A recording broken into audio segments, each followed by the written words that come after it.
Welcome back to Art Every Day. Today's day 29.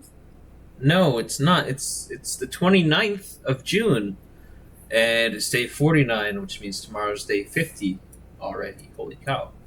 Um, but today, we're continuing Composition Week, and I'm going to try something a little bit different today. Instead of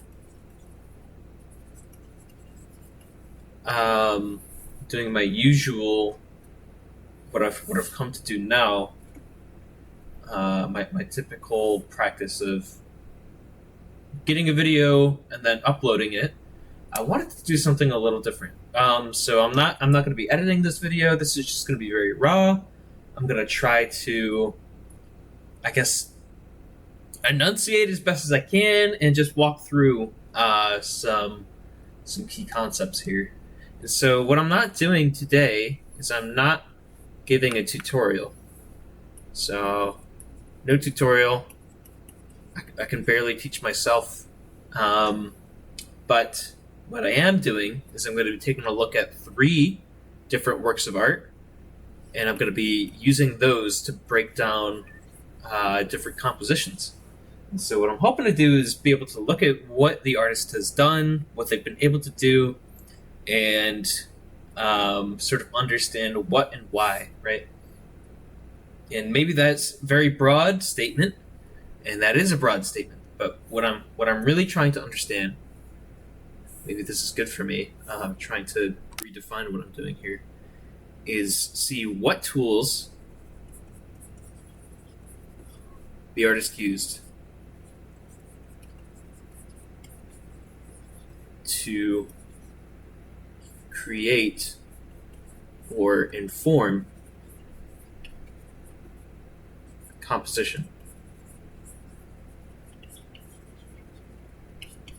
Now, if you were here yesterday, probably not, but yesterday I went over what a few tools are that people can use these create composition or inform their composition. So I'll be looking for those and breaking them down within each.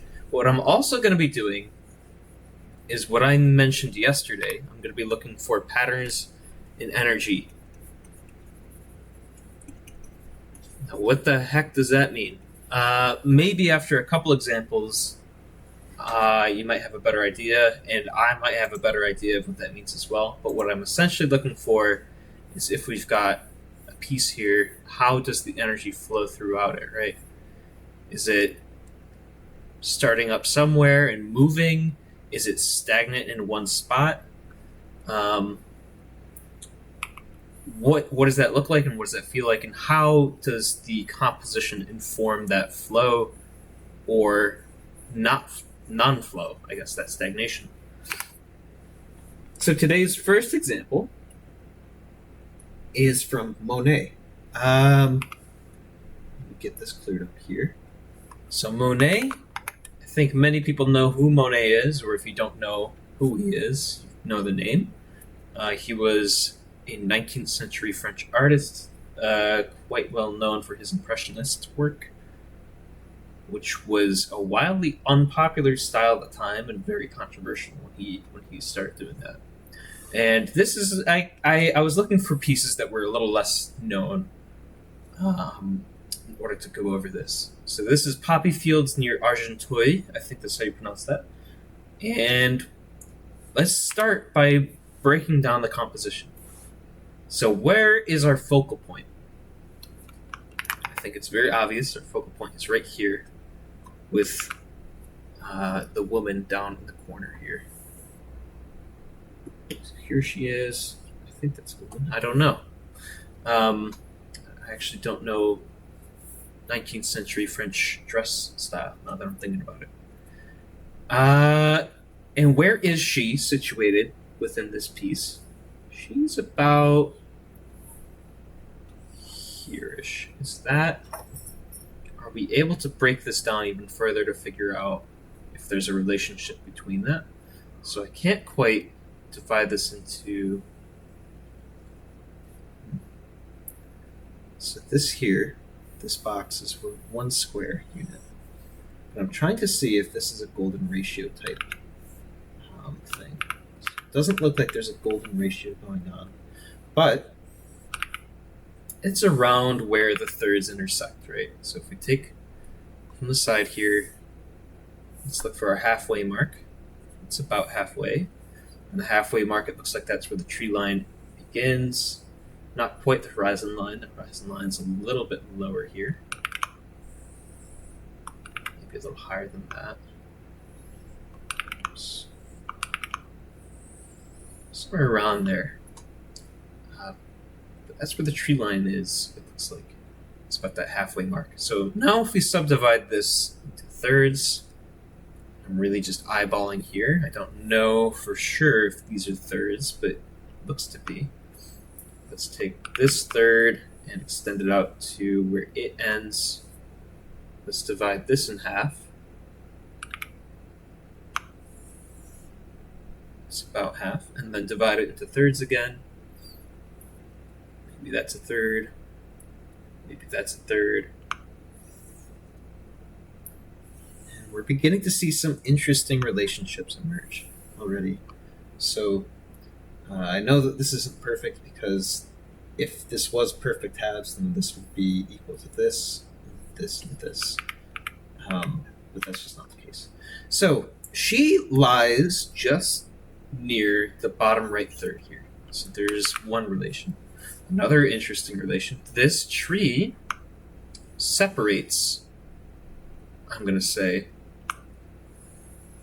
the left third from the rest of the painting. There's not as much, I'm going to say, visual noise or visual interest around here. It's very open.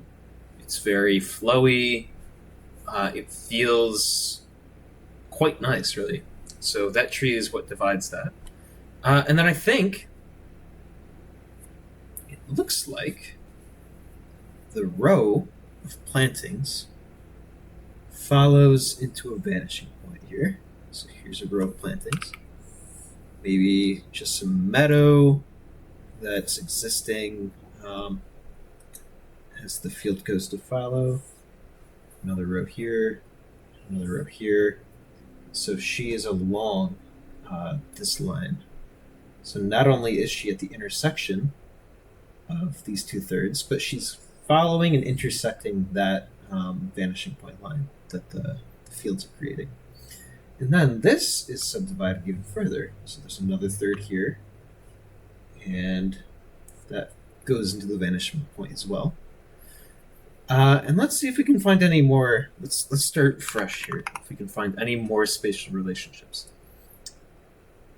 So obviously, we've got our sky up here to the right, which, if it feels very open, very free, very clear, whereas on the left over here, these trees along the middle, it almost feels like it creates a room, if you understand what I'm saying here.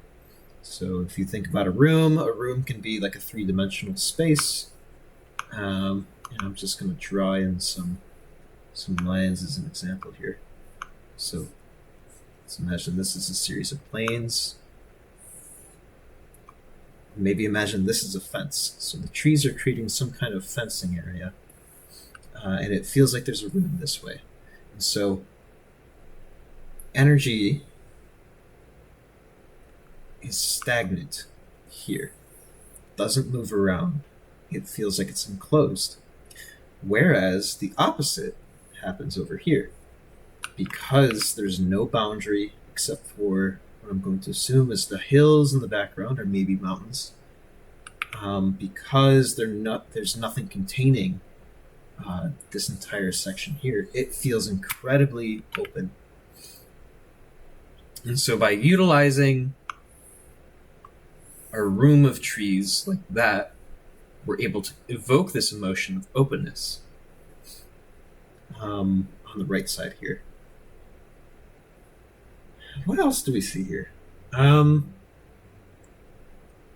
This is just this is interesting. I don't know. I feel like I'm talking out of my ass, but I feel like I also know what I'm saying at the same time, if that makes sense. Because this all feels right. but I don't really know what I'm talking about. Yeah, just to kind of like illustrate that. Never mind. What else do we know here? What do we notice here? So those thirds were there. The half was there. That third was where the tree divided. It seems like those were the main sweeping gestures within the composition. So I know last time I mentioned energy flowing through a composition. So it feels like if I can try to verbalize it, it flows out and up, and just kind of into nothingness. So we're allowed to wander, right? I think an important part of composition is allowing the eye to wander. So we have our focal point down here of a person in the field. And then, like, if I'm gonna, in real time, point out where I'm looking. So I look at this painting, I see the trees, I see her, I see the field in the background. I look up at the sky here. I look back around at the trees. Maybe down towards the ground, over at these to the side, into the background again, back to her. So it feels like that's the flow of energy here. And I guess you could break that down as a subjective experience, right? And again, I am kind of talking out of my ass here, but this feels like the right way to frame this, I think. Okay, so that was Poppy Fields near Argenteuil by Monet. Let's move to our second example of a composition that I'm going to try and break down. So this is by Thomas Cole in his series called The Voyage of Life. It's a 4-part series of artworks where you see someone travel through different stages of life, like birth, young age, middle age, and then eventually old age here towards death. I love his series of paintings there. So this is again just like the final of those 4. But let's take a look at the composition. So what I'm immediately drawn towards, I think I'm going to start this time with what I did last time at the end of last one. So my eye is immediately drawn towards, let's see if I can get this correct. I think I've got real-time issues here. Oh, I see what's going on.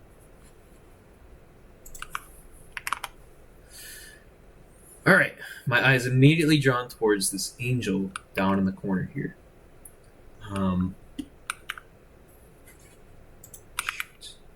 This angel down in the corner, looking down at the old man, up through the boat. The boat is pointed this way towards the light. My eye travels past this angel. Probably didn't even see that at first. The first time I saw it, up at this light source in the corner here. And then if I look at this, I see these lines radiating outwards, these clouds billowing in the background, some detail here following along the ridge to see that angel possibly back down and exploring. I don't think I've ever noticed that there's a bit of a background here. Looks like there's some kind of stone, maybe it's a boulder, maybe it's a structure, and another stone up that way. And then it comes back down along the coast, along this ridges and the rocks, into this rock here. And from here, I look back up at the light and back down. So there's a lot going on here. Some of the examples I gave yesterday, one of them included, I forget what it was called, but it was basically 2 lines like this. What I said was that the energy pointed up towards that way, but This feels like it's coming out of that. And that's because of the contrast between the light and the dark down beneath. It's sort of spilling out and over. How else is this composition broken down? So we've got this, we'll call it a space, a room over here that's subdivided. If we're looking for a halfway mark, maybe this isn't quite a halfway mark. Let's look for our lines along the side. So let's say that this is halfway. Gentle line. Let's say that this is about a third. If that's a third, then this is a third. I could be wrong about this, but okay. So we see already some relationships beginning to emerge. So the bottom crest of this room intersects with this halfway mark, and the top part of it ends at a third. Now let's take this top edge, split this in half, and then into thirds again. I think that's a third, but I don't quite know. Unless I had a ruler with me, which I don't. Maybe I should use that tool in Photoshop. So here we go. So this is roughly split into thirds, maybe more like a golden third. That's what it feels like. So let's call that a third, and that a third. So here's where a second room ends, back in the distance. This is where, if this is a golden third, this is where the line begins to turn back upwards. If this is a third, that's where this half room ends. Here, we'll call this a half room. Call this a half room. We'll call this space back here, I guess the open. And then we've just got this darkness in the distance here. I never noticed the horizon line, which appears to be there. So we're looking down at the subject ever so slightly. Here we go. Horizon line. And it's within, if this is a golden third, it's within this golden third that the angel is, looking down at the old man. And the old man sits at the halfway mark of the bottom third here. So why? I don't know. I guess I'm kind of asking myself, like, why? Why does this matter? I really haven't learned a whole lot about composition and why this works or why these are organized into the ways that they are, other than the fact that it looks nice. But I'm trying to understand why, kind of in real time. And I guess it's like it flows, right? Like the way that these are structured, it flows in a way that makes sense. Like I had at the beginning of this painting. What else do we notice here? So this rock here almost stops at about the halfway mark. This rock stops around the third.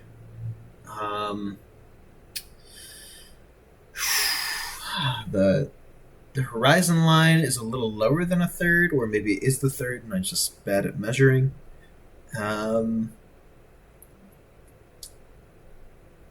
So what's the point of all this, man? I've got no idea. I've got no clue.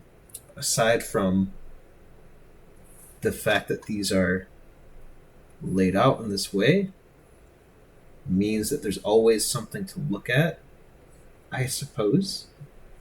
That could be a possibility. So there's always something to look at within the composition.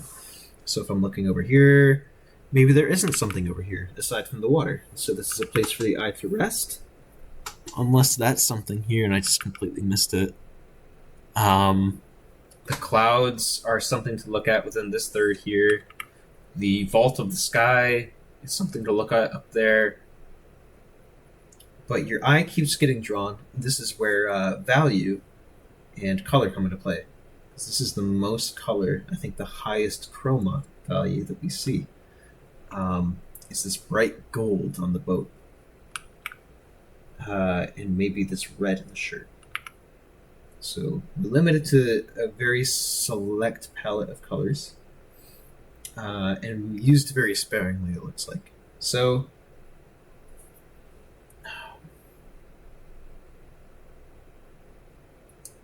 forgive me while I think through this in real time. So the reason, okay, where was I? The reason that this works the way that it does is because of the high contrast between the lights and the darks. So this is a composition of values.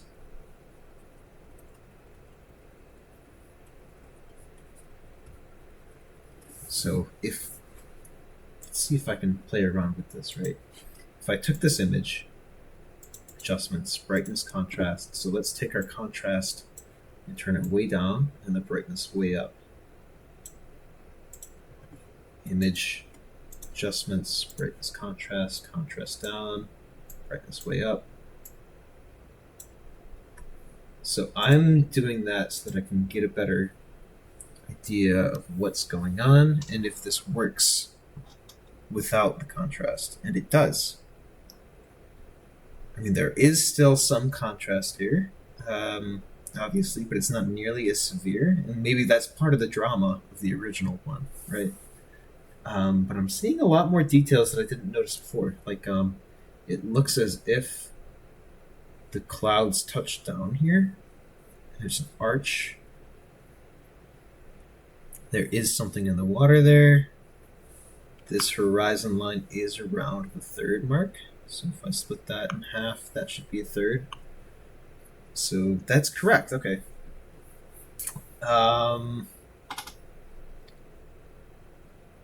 Yeah, okay. Now, what does this all mean, man? I got no idea. I mean, the painting itself is quite beautiful. I think it's a reflection on maybe what it feels like to be old and getting ready to die. Is feeling like you're in a world of darkness and preparing for something next. I guess if you're from like a Christian background, the United States, like Thomas Cole is, I think he moved from the UK though. That might have a particular resonance, but even if someone isn't religious, I feel like this embodies the feeling of approaching death, and approaching the unknown, and approaching something very strange and sacred and holy and full of glory, which maybe death is. I don't know. Or maybe it's terrible. Maybe it's tragic. That's life, you know. It's how you spin it, and, how you see things. Now, our final composition. I don't know where this is from. I believe this is a League of Legends fan artwork, but this was recommended by Snackysaurus. Snacky's been a regular viewer of the channel so far, so thank you, Snacky. It's cool to have you around. I don't know. I didn't expect anybody to be watching these videos at all. So seeing you in the comment section, it always brings a smile to my face. So in the Discord, Snacky shared this image, and so I'm going to try and break this down and sort of see how this is composed and see what the composition looks like. Maybe that sentence didn't make sense, but so immediately my eyes are drawn. If I'm going to close my eyes, I'm going to look away, I'm going to look at the painting. Immediately my eyes are drawn to the face and extending along out towards the fingertips. And then there's this sort of splashing effect that's happening up here. And that leads me onto the background and behind. And I see all these swords in a circle that are pointing down towards the ground, and these flowers underneath, which bring me back to the legs and to the torso and back up to her face. So that's the flow I feel here. And I didn't even realize, put in a bit of a yin yang here, which ties back into what I said yesterday. But this kind of flow of energy and a balance of differences and relationships. What did I say? Composition is a series of spatial relationships. That's what I said.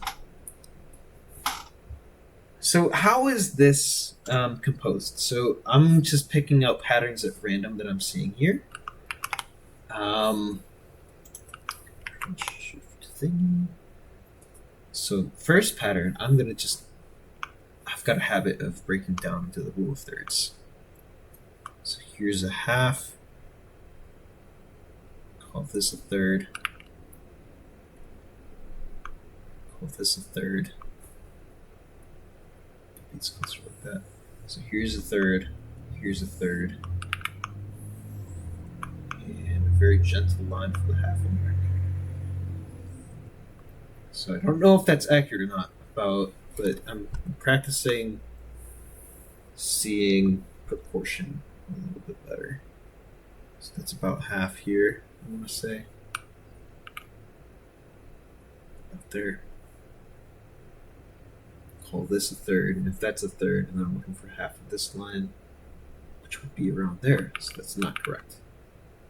So let's put it there, and there, and that feels better. So here's our third lines. That looks pretty reasonable. So this box looks to be the same as that box, which looks to be pretty close to that box. So same happy with that. Oops. Where did everyone go? Alright, here we are. So what am I noticing pattern-wise in thirds? So it looks like the head is in the top middle third here. The right half of the top middle third. The torso is down just beneath that. The hand takes up quite a large amount of space, but there is a spiral here, it looks like. So I don't know if this is a golden ratio spiral. This looks to be some kind of spiral. The way that the hand's fingers are arranged. If there's nothing at the center of that, though. I didn't even notice. So here's maybe a point of interest. I did not notice that she has a hand of ice, right? And I'm trying to figure out why that is. And I think it's because of how much is going on in and around the painting. Maybe it's an issue of composition. So if that hand was a little bit closer like here, and maybe if this is a glowing hand, there's a bit of source light bouncing off of her face, I might have noticed that hand sooner. And that's just a theory. I don't know. I'm speculating here. What else do I see here? So where the leg is intersected, about the hip bone, where the hip joins to the leg, it's where the halfway mark is here. It's like halfway here. It goes down to there. But I can start to see sort of the broad strokes, right? So we have, if we're looking for a spiral, we have our spiral in the arm and the hand and the face. It feels like that's where that is. But the rest of the piece, the rest of the composition, I had an off feeling, and it felt like there was conflicting energy in this piece. And what I mean by that is there's a lot of light underneath on the ground. So my eye wants to look at the ground almost more than it wants to look at the main focus, who is this character within the light, right? And so I think illuminating or finding a way to illuminate her might have been beneficial, unless that's like not how her character works. I don't play League of Legends for my mental health. I've heard the lore is pretty good, and the show is pretty good, and I believe that. But for my sanity, I do not play the game. But what else do I notice here? So I'm just picking out things that I haven't noticed before. Now that I've realized there are things I haven't noticed. So the hand I never noticed. This stone, it feels like I didn't notice. This stone feels strangely placed, like off kilter. And perhaps if it was underneath her at that third, at the intersection of these thirds and behind, I would have noticed it, maybe. I didn't notice this over here. It looks like there's a symbol attached to a sword. It looks like there's another hand reaching out for one of these swords that I did not notice. This hand in the background I didn't quite see, and I think that's a value issue. So if this entire scene underneath is glowing and his hand is glowing too, even though it's a different color, it just kind of bleeds in and blends in with everything else as well. And I didn't notice either. It feels like there's a space that's being delineated here by the glow, by the light. So, what else do I notice here? This ring I didn't notice. The fingernails I did notice. So there's a lot going on, and so this is not. I think this is a great example of looking at other examples of what am I thinking here? Composition, right? Because composition done by traditional artists, they have a very set way of doing things that I think, if we are self-taught, if we are fan artists, like we don't go to like University of Arts of something like that, or maybe we do, and some of those composition things are, they're fascinating, they're interesting, but we kind of put them by the wayside. But there's some very strong energy being flowed through this piece at the same time. So while it doesn't follow traditional rules like the original two pictures today, I feel like it still has a very strong sense of energy, a strong sense of identity. But it feels like there's something not quite right. And that's not a negative critique. This is just an observation. And I think maybe that has something to do with it. So if her head, let's take our thirds again. I drew them in earlier. If her head was down here, I'm just going to test something out. Let's draw it another way. So I'm testing this out in real time. I don't know how well this is going to work. So here's our original frame, right?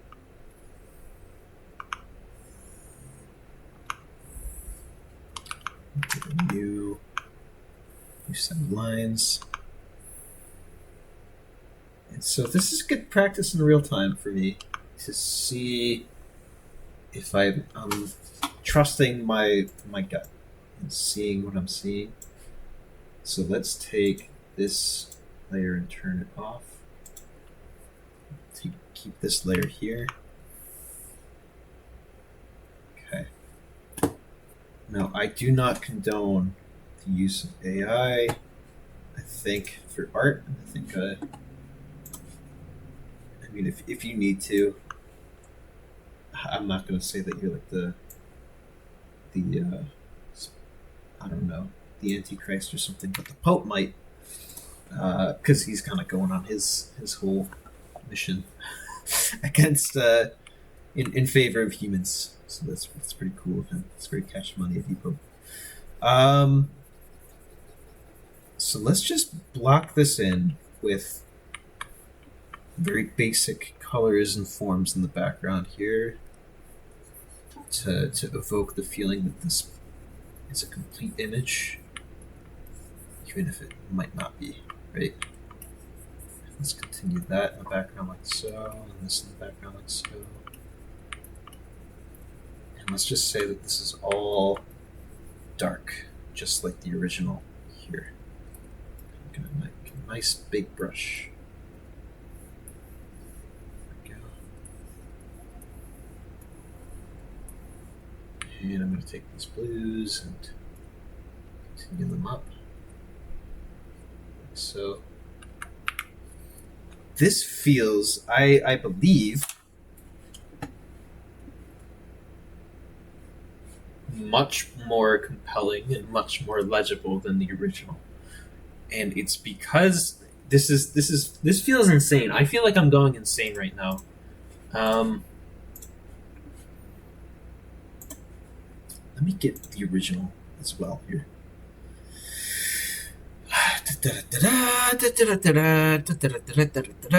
Here it is. We'll scale it down again.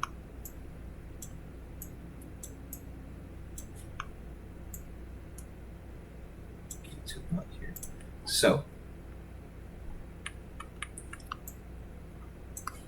here's the original. Here's after shifting it just a little tiny bit. Here's the original again. Here's after shifting the composition.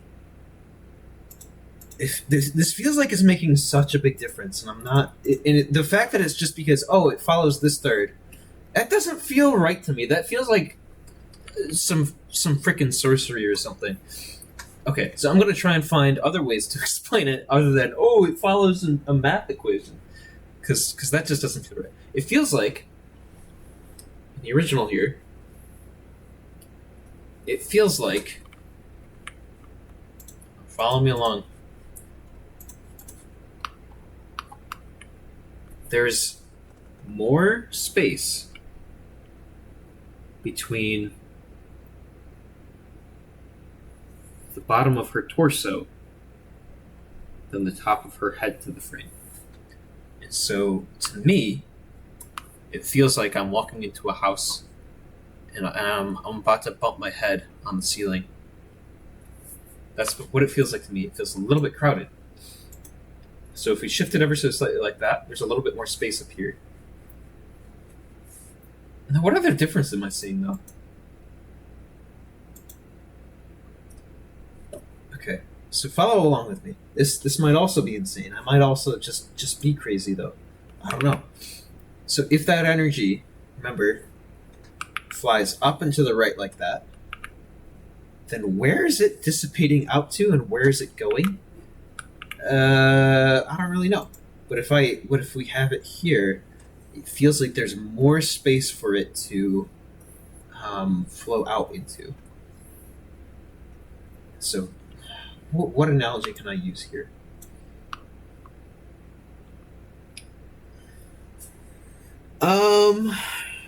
It's like if you've got a hose, right, and you're watering your yard. Here's the hose.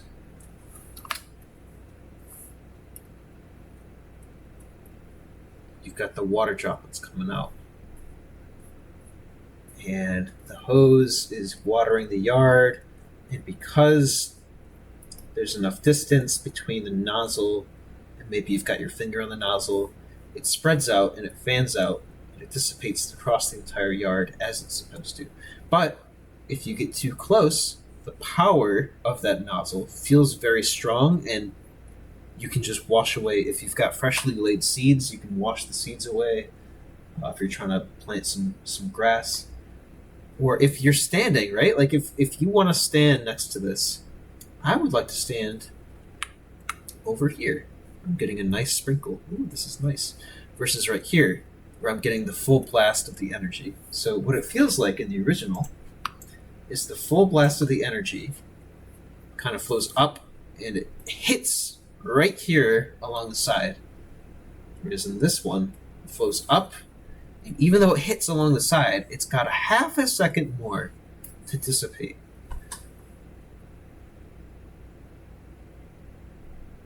Now, am I making any sense? I don't think so. But do I need to? Yeah, I probably do. But does this make for entertaining content for you all to watch? That I don't know the answer to either, so you got to tell me. Let me know what you thought of this video. I hope you enjoyed. This was a lot of fun. I didn't think that this would go as long as it would. I thought it might be pretty quick. And it feels like I'm trying to learn without... Okay. I'm trying to learn and understand something that has been learned before, well documented, well researched. If you open up an art textbook, it'll tell you everything you need to know. But I feel like I'm starting from the ground up, and I'm noticing these patterns, and I don't understand them, but I can feel them, if that makes sense. And that is a very, very strange feeling. It's a very strange thought. And I don't know what the hell that means. So, again, if you enjoyed this, let me know down below. I've been doing this for about 49 days. Tomorrow's day 50. If there's anything that you feel like you've always wanted to do, but you never quite could get started, I'm hoping that I can show that you can. So, yeah, give it whatever it is, just give it a shot. And I think I try to say that every video, but you never know what's going to happen. So I'll see you next time. I'll see you tomorrow, where I'm going to be trying to do a little more practice, hands-on. And I'll see you. Peace out.